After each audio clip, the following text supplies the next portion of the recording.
Hi there. Today I'm going to show you how you can insert charts in Notion. So this is actually a newer feature within the last couple months, and you want to make sure that you already have data entered in somewhere in your Notion. Now, I do believe that in order to use more than one chart, you have to use the paid version of Notion. I'm personally not going to do that. So you only get one chart per account, I believe. So what we're going to do is we're going to open up our Notion. We are going to create a new page, and we're going to click in that page, and we're going to see this command where it says write something or press space for AI/commands.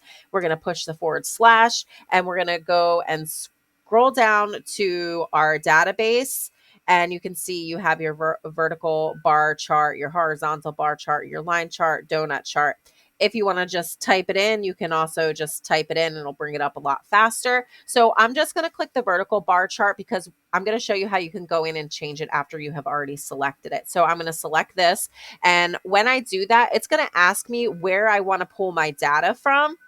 And because I already have data entered in to my reading list, my reading database, I'm just going to pull the data from there. Yours is obviously going to be different. So I'm going to click on that. Once I click on that, all the data that is entered into this reading list over here is going to be transferred over into my chart. So I have my 4 that I'm reading, 49 that I have already read, and my 1 to read.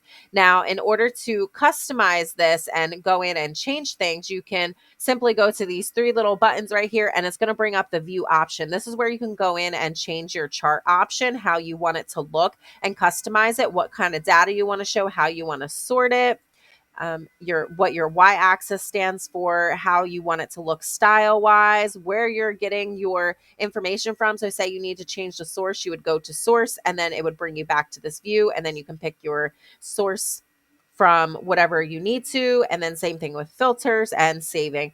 That is how you insert charts in Notion. If you found this video to be helpful, please check out my other videos. You might find those to be helpful too. Thanks. Bye.